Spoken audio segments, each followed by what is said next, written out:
اگر اس کی نظر بھٹکی ہے تو یہ بھی کم بے چینی نہیں دیتی. اگر اس کا خیال بہکا ہے، اس نے زبان سے کسی کو دکھ دیا ہے، اس نے کسی کے لیے سب و شتم کا انداز اختیار کیا ہے، گالی گلوچ کا رنگ اختیار کیا ہے، تو پھر کیا ہوا کہ یہ بے چینی اندر کو توڑتی رہتی ہے. انسان چلتا پھرتا ہے لیکن اسے طمانینت نہیں ملتی، اسے سکون نہیں ملتا. سکون کب ملے گا؟ سکون تب ملتا ہے جب کسی سے زیادتی کی ہو تو اس سے جا کے معافی مانگ لی جائے، اور اس لجاجت کے ساتھ معافی مانگی جائے کہ وہ مجبور ہو جائے معاف کرنے پہ، تو پھر اندر طمانینت اتر جاتی ہے. اگر رب کی نافرمانیاں کی ہیں تو لیلۃ القدر کے دامن میں اس سے معافی مانگ لو، اتنی لجاجت سے معافی مانگو، اس قدر رو کے معافی مانگو، ترلے منت پہ اتر آؤ، ہاتھ جوڑو، آنسو بہاؤ، چیخو چلاؤ، رو، اس کی دہلیز سے لپٹ جاؤ، اس سے اپنے گناہوں کی معذرت کرو. جب مالک نے معاف کر دیا اندر کی ساری بے چینیاں مٹ جائیں گی، دل کو قرار مل جائے گا، دل کو تسکین نصیب ہوگی. تسکین اس کی دہلیز سے تمہیں ملے گی، یہ اندر سے پھوٹتی ہے، باہر سے نہیں آتی ہے. تسکین کے قافلے اندر ہی اترتے ہیں، اندر سے اس کے سوتے پھوٹتے ہیں، اس کے چشمے پھوٹتے ہیں.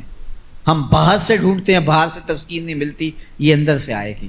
اس لیے اس دل کے اوپر لگے ہوئے میل کچیل کو، غلاظت کو دور کر لو اور کھرچ دو دل کے اوپر پڑے ہوئے جتنے بھی زنگ ہیں. تو پھر نتیجہ کیا ہوگا؟ دل ستھرا ہوگا، مصفا ہوگا، مزکا ہوگا، تو پھر دل پر نور ہوگا، تو پھر آپ کو زندگی گزارنے کا لطف اور سرور اور مزہ آنے لگ جائے گا. تو انسان جب دلیلیں تراشتا ہے، اس سے بعض کا اپنے آپ کو بھی مطمئن کرنے کی کوشش کرتا ہے، اوروں کو بھی مطمئن کر لیتا ہے، لیکن حقیقت میں اطمینان نہیں ہوتا، وہ بے چینی ہوتی ہے. تو اللہ تعالیٰ جل شانہ اس کہانی کو بیان کرتے ہوئے ایک اور مضمون کو بیان کیا، اور یہ بالکل درمیان میں جملہ معترضہ کے طور پہ جو ہے وہ نظر آ رہا ہے کہ بات تو چل رہی ہے، تو اچانک اللہ اپنے محبوب سے مخاطبہ فرماتا ہے، کیا ارشاد کرتا ہے؟ لا تحرک بہ لسانک لتعجل بہ. تو یہ اچانک بات کیوں آ گئی؟ اصل بات یہ تھی کہ جب وحی نازل ہوتی تو آقا کریم علیہ السلام ہمہ تن گوش ہو کے اس وحی کو سنتے، پھر اس کو محفوظ کرنے کی فکر ہوتی کہ جو میں نے سنا ہے وہ اچھی طرح مجھے یاد ہو جائے. اور پھر آقا کریم علیہ السلام کی تیسری فکر یہ ہوتی کہ اس کے جو معارف ہیں، اسرار ہیں، اور اس کے جو ثمرات ہیں، اس کی جو تفصیلات اور نکلنے والے اس کے نتائج ہیں، وہ بھی اچھی طرح جو ہے وہ میں سمجھ پاؤں. تو یہ تین مشقتیں بیک وقت حضور گوارا کر رہے ہوتے. اب قیامت کا ہولناک منظر جو پیش کیا گیا، اور پھر انسان جب اپنے رب کی نافرمانی کرتا ہے تو جو اس کا حال ہوتا ہے، تو یہ سارے مضامین کو اللہ کے محبوب سن رہے تھے. حضور کے قلب اطہر پر گرانی آئی، اور میرے رب کو کیسے گوارا تھا. جو حضور سن رہے تھے جلدی جلدی اس کو زبان پہ لانا چاہ رہے تھے تاکہ وہ اچھی طرح ازبر ہو جائے، لیکن اللہ نے محبوب کی اس مشقت کو دیکھا تو فرمایا لا تحرک بہ لسانک لتعجل بہ. محبوب آپ اپنی زبان کو جنبش نہ دیں، آپ جلدی کرتے ہیں تاکہ وہ جو میں نے سنا ہے وہ میری زبان پہ آ جائے. ان علینا جمعہ و قرآن، یہ ہمارے اوپر ہے، ہم آپ کے دل میں جمع بھی کریں گے، جو آپ کو سکھایا ہے وہ آپ کو یاد بھی رہے گا، وہ آپ بھول نہیں سکیں گے. فَإِذَا قَرَأْنَاهُ فَاتَّبِعْ قُرْآنَهُ، اور جب ہم پڑھ لیں تو پھر اس کے بعد آپ اس کو دہرائیں پڑھیں. ثُمَّ إِنَّ عَلَيْنَا بَيَانًا، پھر اس کی تفصیل بھی ہمارے ذمہ ہے، اس کا بیان بھی ہمارے ذمہ ہے. اس سے وہ لوگ جو حجیت حدیث کا انکار کرتے ہیں اور پھر وہ کہتے ہیں کہ نہیں بس قرآن مجید کی آیات ہی ہیں، اس کے علاوہ اور کچھ نہیں ہے، وہ من اللہ نہیں ہے، تو یہاں غور کرنا ہے. ثم ان علینا بیانہ فرمایا گیا، پھر ہمارے اوپر ہے اس کا بیان جو آپ کو ہم القاء کریں. اور آقا کریم نے فرمایا، سنن نسائی کی روایت ہے، انما اوتیت القرآن ومثلہ معہ، مجھے قرآن دیا گیا اور قرآن جتنے اور علوم بھی میرے سینے میں رکھے گئے.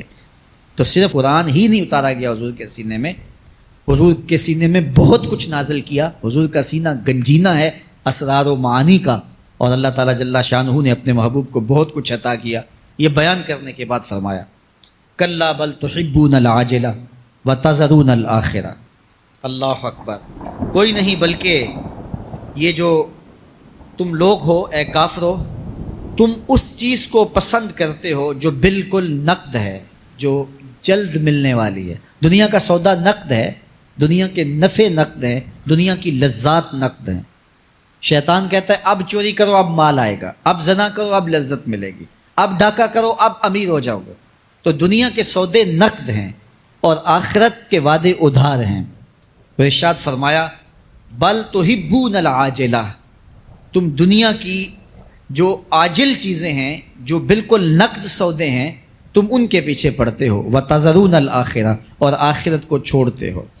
دوسرے مقام پہ ارشاد فرمایا سورہ الاعلیٰ میں بل تؤثرون الحیات الدنیا والآخرۃ خیر وابقی، تم دنیا کی جیتی زندگی کو ترجیح دیتے ہو، حالانکہ آخرت بہتر بھی ہے اور دائمی بھی۔ میں آپ کی توجہ چاہوں گا، آخرت بہتر بھی ہے اور دائمی بھی، لیکن تمہاری ترجیح یہ دنیا ہے جس کی آخرت کے مقابلے میں کوئی حیثیت ہی نہیں ہے۔ حضور نے ارشاد فرمایا اگر کسی کو جنت میں ایک کوڑا رکھنے کی جگہ مل جائے، ایک ڈنڈا رکھنے کی جگہ مل جائے، دنیا و ما فیہا کی دولتوں سے وہ زیادہ قیمتی ہے۔ 7 براعظموں پہ پھیلی ہوئی کائنات، سمندروں کی تہوں میں قیمتی موتی، پہاڑوں کے دامن میں قیمتی معدنیات، مالیاتی اداروں کے پاس سرمائے، لوگوں کے پاس دولت کے انبار، یہ سارے اکٹھے کر لیے جائیں اور ان کی قیمت لگائی جائے، اور جنت میں ایک ڈنڈا رکھنے کی جگہ، ایک عصا رکھنے کی جگہ، ایک کوڑا رکھنے کی جگہ، وہ جگہ پھر بھی زیادہ قیمتی ہے۔ پراپرٹی ویلیو ہوتی ہے نا، وہ کہتے ہیں کہ دور دراز دیہات سے 10 ایکڑ فروخت کریں تو یہاں ہمارے بائی پاس پہ اگر لیں تو 1 کنال جگہ آئے گی، 10 ایکڑ فروخت کر کے یہاں 1 کنال ملے گی۔ اور اگر آپ مزید اس کو فروخت کر کے مزید جو ہے وہ کسی مہنگے علاقے میں چلے جائیں تو ہو سکتا ہے 2 مرلے اس 10 ایکڑ کے مقابلے میں آئیں۔ تو اس طرح مختلف جگہوں کی پراپرٹی ویلیو ہوتی ہے۔ اللہ کے محبوب جنت کی پراپرٹی ویلیو بتا رہے ہیں۔ 7 براعظموں پہ پھیلی ہوئی کائنات کو ایک پلڑے میں رکھیں، پوری دنیا کے اندر جو سرمائے ہیں، جو ماضی میں سرمائے لوگوں نے خرچ کر لیے، جو حال میں موجود ہیں، جو آنے والے ادوار میں لوگوں کے پاس آئیں گے، قارون کا خزانہ اور سرمائے سارے اکٹھے کر کے ایک پلڑے میں رکھ دیں، جنت میں ایک عصا رکھنے کی جگہ پھر بھی زیادہ قیمتی ہے۔ تو پھر دنیا کی آخرت کے مقابلے میں قیمت کیا ہوئی؟ دنیا کی جنت کے مقابلے میں ویلیو کیا ہوئی؟ اور جنت میں سب سے کم جگہ کس کو ملے گی؟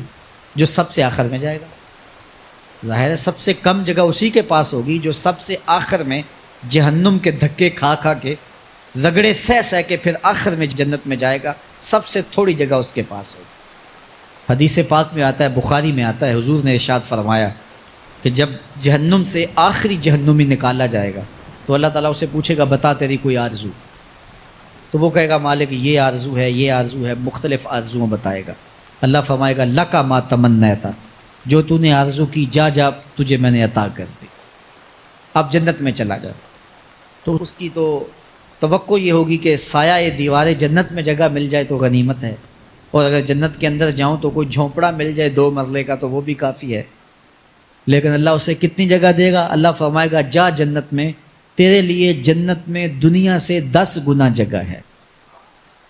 7 بر اعظموں کو 10 سے ضرب دے تو کہا کہ دنیا سے 10 گنا جگہ تیرے لیے۔ اس کو یقین ہی نہیں آئے گا، وہ کہے گا اتسخر وانت الملک، میرے رب تو بادشاہ ہو کے مجھ سے مذاق کر رہا ہے؟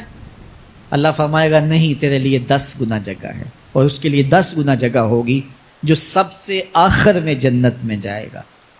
میں آپ کی توجہ چاہوں گا، جو آخری جنتی ہے اس کے پاس کتنی جگہ ہوگی، کتنی پراپرٹی ہوگی؟ آج تو 2 10 20 50 مربع کسی کے پاس ہوں تو وہ اتراتا ہوا چلتا ہے کہ میں اتنا بڑا ذمہ دار ہوں۔ جنت میں آخری جنتی کی جگہ کتنی ہوگی؟ دنیا سے 10 گنا جگہ۔ تو داتا گنج بخش علی حجویری کی جاگیروں کا عالم کیا ہوگا؟ بابا فرید الدین گنجے شکر کی جاگیروں کا عالم کیا ہوگا؟ پھر اصحاب رسول کی جاگیروں کا عالم کیا ہوگا؟ قیمتی کتنی جگہ کہ ایک ڈنڈا رکھنے کی جگہ مل جائے، دنیا و ما فیہا سے وہ قیمتی، اور وہ قیمتی جگہ دنیا سے 10 گنا جگہ اس کو دی جائے گی جو سب سے آخر میں جائے گا۔ تو مجھے بتائیے اس سے بڑا بے وقوف کوئی ہے جو آخرت کو برباد کر کے دنیا کا سودا کرتا ہے؟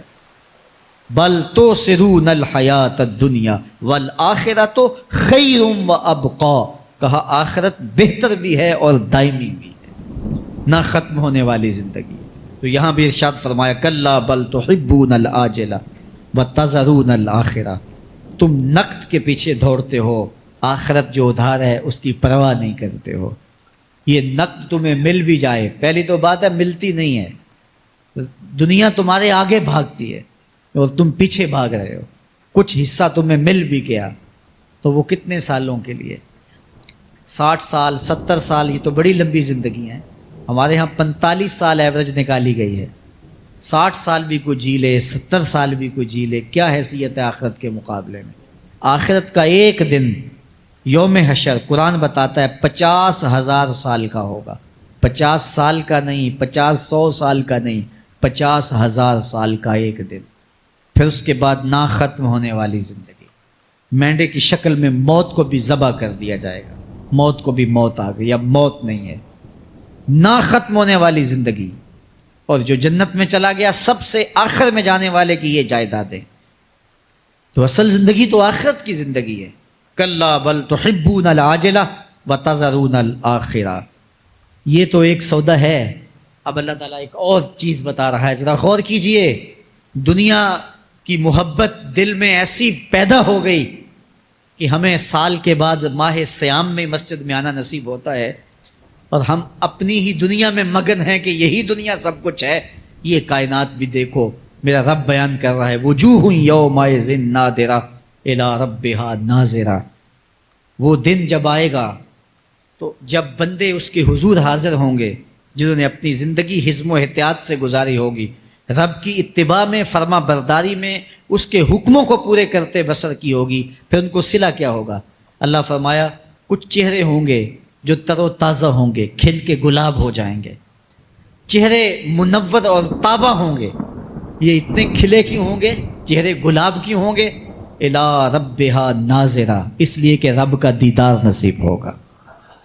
رب کا دیدار نصیب ہوگا تو چہرے کھل جائیں گے اور چہرے شگفتہ ہو جائیں گے، چہرے تر و تازہ ہو جائیں گے۔ یار کوئی پرانا دوست مل جائے اور آپ سخت صدمے کے ماحول میں ہوں تو اچانک اسے دیکھ لیں تو آپ کا چہرہ کھل جاتا ہے اور آپ کا چہرہ گلاب بن جاتا ہے، تو پھر کیا منظر ہوگا؟ دنیا کے تھکے ہوئے لوگ، جنگوں کے ستائے ہوئے لوگ، بدر، احد، حنین اور کربلا کی سختیاں گوارا کیے ہوئے لوگ، تہجد کے اندر لمبا قیام کر کے راتوں کی تنہائیوں کے تھکے ہوئے لوگ، حلال کھایا حرام نہیں کھایا اور دنیا سے پیچھے رہ گئے، دنیا آگے چلی گئی اور یہ حلال کی تلاش میں بظاہر پیچھے رہ گئے۔ گھر والے بھی تانے دیتے ہیں کہ تم تو پیچھے رہ گئے، دنیا کہاں چلی گئی، تمہارے رشتہ دار کہاں چلے گئے۔ تانے اور تان و تشنیع کے برستے تیر سہے ساری زندگی گزار دی، دکھوں کے مارے ہوئے یہ شخص جب قیامت کے دن اپنے رب کے حضور جائیں گے تو اللہ رخ انور سے نقاب ہٹا دے گا، پھر کیا ہوگا؟ اللہ کا دیدار ہوگا تو یہ چہرے کھل جائیں گے، ساری تھکن اتر جائے گی، جنم جنم کی ساری تھکن اتر جائے گی اور چہرے شگفتہ گلاب بن جائیں گے۔ اللہ فرمائے گا دیکھو ان کے چہرے کیسے کھلے ہوئے، وجوہ یومئذ ناظرہ الی ربہا ناظرہ۔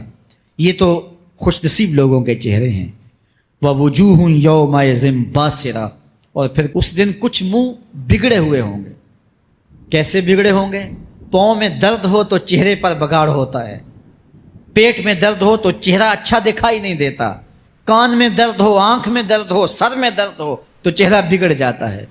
اور ان کے چہرے اتنے بگڑے ہوں گے، کوئی آنے والا خوف طاری ہو تو چہرے بگڑ جاتے ہیں، اور انسان کے چہرے کی ہوائیاں اڑی ہوتی ہیں، اب ان کے چہروں کی ہوائیاں اڑی ہوں گی۔ کیوں؟ قرآن بتاتا ہے تظن ان یفعل بہا فاقرہ، یہ ڈر رہے ہوں گے کہ ہمارے ساتھ اب جو سلوک ہونے والا ہے وہ کمر کی ہڈی توڑ دے گا۔ ہم نے رب کے حکموں کو توڑا، ہم نے پرواہ نہیں کی، ہم سمجھے دنیا میں آئے ہیں تو ہماری دنیا ہے، آوارہ ہوں، خواہشات نفس کے مطابق زندگی گزاریں، آنکھیں بے حیائی میں لگی رہیں، سوچیں آوارگی میں لگی رہیں، کان نغمے سنتے رہے، زبان جھوٹ بکتی رہی، ظلم و جبر کا بازار گرم رکھا، عصمتیں عزتیں پامال کرتا رہا، لوگوں کا مال لوٹتا رہا، حق غصب کرتا رہا، کلیجی اور دل چیرتا رہا، لوگوں کو زخمی کرتا رہا، لوگوں کے جذبات سے کھیلتا رہا، پرواہ ہی نہیں کی کہ یہ دنیا ہے، امتحان گاہ ہے، چند دنوں کے لیے آئے ہیں، اللہ کے حضور پیش ہونا ہے، عملوں کا حساب ہونا ہے۔ اب جب وہ دیکھیں گے کہ ہمارے ساتھ کیا ہونے والا ہے تو ان کے چہرے پہلے بگڑ جائیں گے۔ کیوں؟ وہ گمان کریں گے کہ ان کی ریڑھ کی ہڈی توڑ دی جائے گی۔ ایسے عذاب آئیں گے جس طرح کسی کی ریڑھ کی ہڈی ٹوٹ جائے تو اس کا چہرہ شگفتہ گلاب تو نہیں ہوتا، اس کا چہرہ جو ہے وہ تو کس قدر مرجھایا ہوا ہوتا ہے۔ تو اللہ ارشاد فرماتا ہے اس طرح ان کے چہرے ہوں گے۔ ابھی عذاب آیا نہیں ہے لیکن چہرے پہلے اترے ہوئے ہوں گے، اور جب عذاب کی بھٹی میں ڈالے جائیں گے، اللہ اکبر، اور وہ سخت عذاب، حضور نے جبریل امین سے پوچھا مجھے جہنم کے عذابوں کا ذکر سناؤ۔ عرض کی حضور سب سے ہلکے عذاب کی کہانی سناتا ہوں، اور وہ یہ کہ جہنمی کے پاؤں میں آگ کا جوتا رکھا جائے گا، باقی پورا بدن اس کا سلامت ہوگا۔ یہ سب سے ہلکے عذاب کی کیفیت ہے۔ اب پاؤں میں آگ کا جوتا ہوگا، حدت، گرمی، شدت اتنی ہوگی کہ دماغ پگھل کے ناک اور کانوں کے راستے سے باہر آ جائے گا۔ پاؤں میں رکھے ہوئے جوتے کی گرمی دماغ کو ایسے چڑھے گی کہ وہ پگھل جائے گا اور ناک اور کانوں کے راستے سے باہر آ جائے گا۔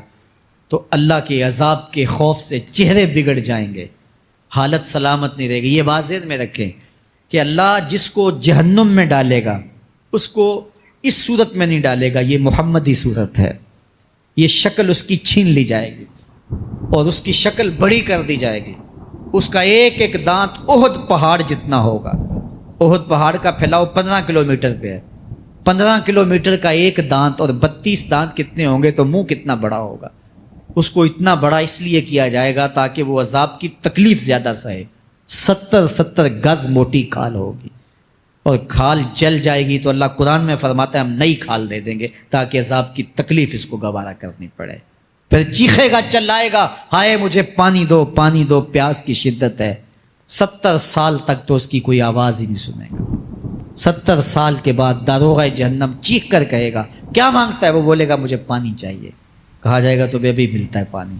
پھر داروغہ جہنم اسے پانی دے گا، کوکا کولا کی بوتل دے گا یا پیپسی تھما دے گا یا منرل واٹر کی بوتل دے گا؟ نہیں، قرآن بتاتا ہے اسے مائے حمیم دیا جائے گا، کھولتا ہوا پانی، اور وہ اتنا گرم ہوگا جب پینے کے لیے چہرے کے قریب کرے گا اس سے اٹھتی ہوئی بھاپ کی وجہ سے چہرے کی کھال ادڑ کے اس کے اندر گر پڑے گی، لیکن اس کے باوجود اس کو پینا پڑے گا۔ اللہ فرماتا ہے یہ دنیا ہی سب کچھ نہیں ہے، سمجھ لیا یہی سب کچھ ہے، آخرت کو بھول گئے، صبح اٹھے کام پہ چلے گئے، شام آئے آوارگی میں چلے گئے، صدائیں آتی رہیں حی علی الصلاح حی علی الفلاح، کوئی پرواہ نہیں کی، نہ پیشانیوں نے سجدے کیے، نہ سوچوں میں پاکیزگی آئی، زندگی یوں گزار کے چلے گئے۔ ایسے نہیں، کہا ایک وہ ہوں گے جن کے چہرے شگفتہ گلاب ہوں گے، ایک وہ ہوں گے جن کے چہرے بگڑے ہوئے ہوں گے۔ اللہ اکبر، کلا اذا بلغت التراقی، یہ تو قیامت کا منظر ہے نا، قیامت سے قبل بھی ایک منظر ہے، اللہ اس منظر کو بھی بیان کر رہا ہے۔ کلا اذا بلغت التراقی، ہاں جب جان گلے کو پہنچ جائے گی، اے انسان تیرے اوپر وہ گھڑی بھی آنے والی ہے، وہ وقت بھی آنے والا ہے جب سانس اس ہنسلی میں اٹک جائے گا، جب سینے سے بھی سانس اوپر چلی گئی، اب ڈاکٹر بھی لا علاج قرار دے رہے ہیں کہ اب علاج نہیں رہا ہے، جان بس اب نکلنا چاہ رہی ہے، اور کہا جائے گا کوئی جھاڑ پھونک والا بلاؤ۔ اب ڈاکٹروں نے تو جواب دے دیا، اب سانس اٹک گئی گلے میں، چند لمحوں کی مہمان ہے۔ اب ڈاکٹروں نے کہا اب ہماری جانب سے لا علاج ہو گیا، اب لے جاؤ اس کو گھر یا وینٹیلیٹر پہ ڈال دیتے ہیں اس کو، بس اب ہماری جانب سے کوئی اس کا علاج نہیں ہے۔ اب گھر والے روتے ہیں، کہتے ہیں کوئی جھاڑ پھونک والا لاؤ، کوئی دم والا لاؤ، شاید وہ کوئی دم کرے تو اس کی جان میں جان آ جائے۔ ڈاکٹروں نے تو لا علاج قرار دے دیا۔ وَظَنَّ أَنَّهُ الْفِرَاقُ، اللہ فرماتا ہے یہ تو جھاڑ پھونک والے کو ڈھونڈ رہے ہیں، لیکن جس کی سانس یہاں اٹکی ہے وہ سمجھ گیا ہے اب موت آ گئی ہے، اس کو یقین ہو گیا ہے کہ اب موت کے لمحے آ گئے ہیں، اب میں بچ نہیں پاؤں گا، اب آنکھیں تاڑے لگی ہوئی ہیں۔ وَالْتَفَّتِ السَّاقُ بِالسَّاقِ، پنڈلی پہ پنڈلی چڑھ رہی ہے۔ جب موت آ جاتی ہے تو پھر پنڈلی سے پنڈلی لپٹ جاتی ہے، اس کو پھر جدا کرتے ہیں اور جدا کر کے دونوں انگوٹھے باندھ دیتے ہیں تاکہ پنڈلی کے اوپر پنڈلی نہ چڑھے۔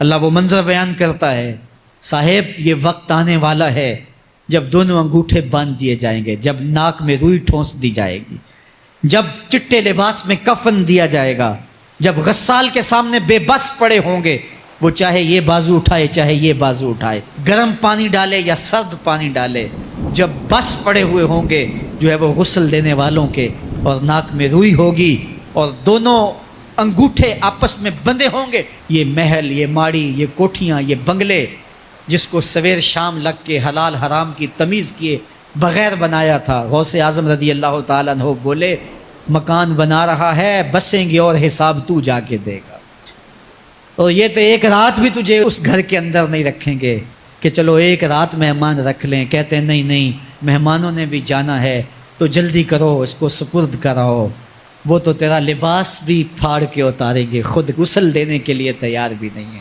تجھ سے خوف آنے لگا ہے، جاندی واری ڈرونا بنے ہوتے، ہاتھ نہ لاندے ڈر دے، جنہ لئی تو پاپ کمائے اج کتھے نہیں تیرے کر دے، آج تو وہ تیرے ساتھ تجھے غسل دینے کے لیے آمادہ نہیں ہے، والتفت الساق بالساق، جب پنڈلی پہ پنڈلی چڑھنے لگ جائے گی، الی ربک یومئذ المساق، اس دن تیرے رب کی طرف ہی لوٹ کے جانا ہے، فلا صدق ولا صلی، اس نے نہ تو سچ مانا اور نہ نماز پڑھی، ولیکن کذب وتولی، ہاں جھٹلایا اور منہ پھیر کے چل پڑا، ثم ذهب الی اہلہ یتمطیٰ، پھر اپنے گھر کو اکڑتا ہوا چلا، اولا لک فاولا ثم اولا لک فاولا، تیری خرابی آ پہنچی، ہاں تیری خرابی آ پہنچی، ایحسب الانسان ان یترک سدی، انسان دنیا میں یہ گمان کرتا ہے اس کو سدا چھوڑ دیا جائے گا، سدا عربی میں ایسے اونٹ کو کہتے ہیں جس کی مہار کسی کے ہاتھ میں نہ ہو،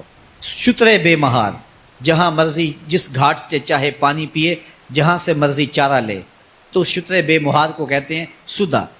تو یہ انسان بھی گمان کرتا ہے کہ میں بھی سدا ہوں، مجھے کوئی کیوں پوچھے، میرے جذبات پہ کوئی کیوں قدغن لگائے، مجھے کیوں روکے کوئی، بالخصوص جوانی کے ایام کے اندر جوان کو بڑا ہوتا ہے کہ کوئی مجھے کیوں، وہ تو ماں باپ کے کہنے میں بھی نہیں آنا چاہتا، وہ کہتا ہے کیوں مجھے روکتے ہیں، میری جوانی ہے، میرے جذبات ہیں، مجھے آزادی سے جینے دو، کیوں میرے راستے میں رکاوٹ بنتے ہو، میں سدا ہوں۔ اللہ فرماتا ہے نہیں، ایک اونٹ تو سدا ہو سکتا ہے، جس کو میں نے اشرف المخلوقات بنایا ہے اس کو تو سدا نہیں چھوڑوں گا، اس کو تو پابند بناؤں گا حکام کا۔ اب وہ کہتا ہے کہ نہیں یہ کیسے دوبارہ اٹھائے جائیں گے، اب دوبارہ وہی بات پھر آ گئی، الم یکن نطفۃ من منی یمنی، اللہ فرماتا ہے ایک بوند تھی نا، پانی کا ایک قطرہ تھا جو رحم مادر میں رکھا گیا، ثم کان علقہ، پھر وہ پانی کا قطرہ لوتھڑا بنا، فخلق فسوی، پھر اللہ نے اسے پیدا فرمایا اور پھر ٹھیک ہموار کیا، فجعل منہ الزوجین الذکر والانثی، پھر اس سے وہ جوڑ بنائے، کوئی مرد بنایا کوئی عورت بنائی۔ کہا اب غور کر، اب تیری آنکھیں دیکھتی ہیں، بجلیاں چمکتی ہیں، تیری زبان کا طوطی بولتا ہے، لوگ اشش کرتے ہیں تیری گفتگو پہ، تیری گفتار پہ صدقے جاتے ہیں، تیرے لہجے کے جمال کو دیکھتے ہیں، تیرے سینے کا زور، تیرے پنجوں کی طاقت، تیری دماغ کی تیزیاں اور تیری سوچوں کے اجالے، تیری زوردار ٹانگیں، تیرے کڑیل بازو اور تیری چوڑی چھاتی اور تیرے گلاب کی پتیوں جیسے ہونٹ، اے انسان یہ سب کچھ کہاں تراشا گیا؟ ماں کے رحم میں، اس تاریکی میں جو 3 پردوں میں تھی، تیرا سر تیرے گھٹنوں میں تھا، اور تیرے رب نے وہاں تیرے اندر نسوانیت یا رجولیت کی صلاحیتیں پیدا کی، تیری آنکھوں میں چمک پیدا کی، تیرے کانوں میں نغمے بکھیرے، تیری زبان کے پٹھوں پہ قوت ذائقہ رکھی، تجھے بولنے کی صلاحیت دی، تیرے پنجوں میں زور رکھا، آج تو مفتی شہر ہے، آج تو علامۃ الدہر ہے، آج تو قاضی القضات ہے، آج تو منسٹر ہے، آج تو وزیر اعظم ہے، آج تو پہلوان ہے، آج تو شہزادہ ہے، آج تو بادشاہ ہے، آج تو زور آور ہے، آج تیری طاقت کے کیا کہنے، آج شیروں کو تو نچا لیتا ہے، ہاتھیوں کو تو بٹھا لیتا ہے، آج تو بڑا زور آور گھڑ سوار ہے، آج تیری طاقت کے کیا کہنے، تو کشتی کرتا ہے، زمانہ دیکھنے آتا ہے، آج تیری طاقت کے شہرے ہیں، تیری عظمت کے تنتنے ہیں، لیکن انسان تو ایک ناپاک قطرہ تھا اور رحم مادر میں تھا، تیرے اندر یہ رنگ کس نے بھرے؟ تیرے کانوں میں نغمے کس نے رکھے؟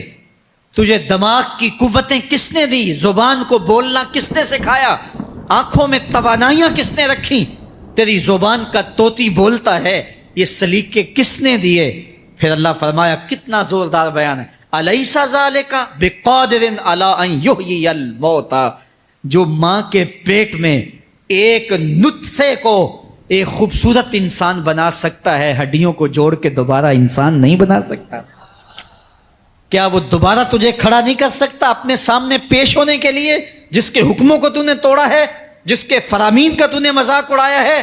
کیا وہ اتنا ہی بے بس ہے کہ اپنے حضور تجھے جو ہے وہ کھڑا ہی نہیں کر سکتا ہے؟ جس رب نے تجھے ماں کے شکم میں شکل دی، حضرت شیخ فرید الدین عطار بولتے ہیں، سانے کستی سلاتی می شود، ایسا کاریگر ہے مٹی سے بادشاہ بنا ڈالتا ہے۔ اس نے مٹی سے دارا و سکندر بنائے، اس نے مٹی سے جو ہے وہ رستم و سہراب بنائے، اس نے مٹی سے کیا کیا بنا دیا، جو مٹی سے بادشاہ بنا سکتا ہے، جو نطفہ رحم مادر سے جو ہے وہ شکل اور صورت اور رنگ اور جمال بنا دیتا ہے۔ تیری صورت نکھرتی ہے، تیرے ہونٹ گلابی ہیں اور تیری نرگسی آنکھیں ہیں، تیرے ریشمی بال ہیں اور تیری خوبصورت رنگت ہے، تو چال چلتا ہے تو لگتا ہے قیامت چل رہی ہے، تیرا قد رانا جو ہے وہ صنوبر کو شرماتا ہے، تیری گفتار کے تنتنے ہیں۔ جس نے اتنی خوبصورت شکل ماں کے رحم میں بنائی، کیا وہ ہڈیوں کو جوڑ کے دوبارہ انسان نہیں بنا سکتا؟ وہ دوبارہ انسان بنائے گا اور پھر تجھے اپنے حضور کھڑا کرے گا۔ اور ایک حدیث میں آتا ہے، اللہ بندے کو اپنے حضور کھڑا کرنے کے بعد اپنے سامنے سے ہٹنے نہیں دے گا جب تک 5 سوال نہیں پوچھ لے گا۔ ان عمرہ ہی فیما افنا ہو، اس کی عمر کے بارے میں پوچھے گا، کہاں ضائع کی؟ میں نے تجھے زندگی دی، 60 سال 70 سال 40 سال 50 سال، اس زندگی کو کہاں گزار کے آیا ہے؟ ان شباب ہی فیما ابلا ہو، اس کی جوانی کے بارے میں پوچھا جائے گا، جوانی کہاں گزار کے آیا ہے؟ مجنوں تو نہیں بنا رہا، خواہشات کا اسیر تو نہیں ہو گیا، دیوانوں کی طرح زندگی تو نہیں گزار کے آ گیا؟ تیری جوانی کسی چوک میں تو نہیں گزری، تیری جوانی آوارگی میں تو نہیں گزری، ساری رات سوشل میڈیا کے اوپر گندگی اور غلاظتیں تو نہیں دیکھتا رہا؟ تیری زندگی گزری کہاں ہے؟ تیری جوانی گزری کہاں ہے؟ اگر کوئی جواب نہ ہوا تو پھر کیا جواب دے گا؟ اور وہ کتنا خوش نصیب ہوگا جو کہے گا، مالک میری جوانی سجدوں میں گزری، میری جوانی قیام میں گزری، میری جوانی رکوع میں گزری۔ میرے حضور فرماتے ہیں، سبعۃ یظلھم اللہ فی ظلہ یوم لا ظل الا ظلہ، 7 اشخاص ایسے ہیں قیامت کے دن جب کوئی سایہ نہیں ہوگا، اللہ ان 7 کو اپنے عرش کا سایہ دے گا۔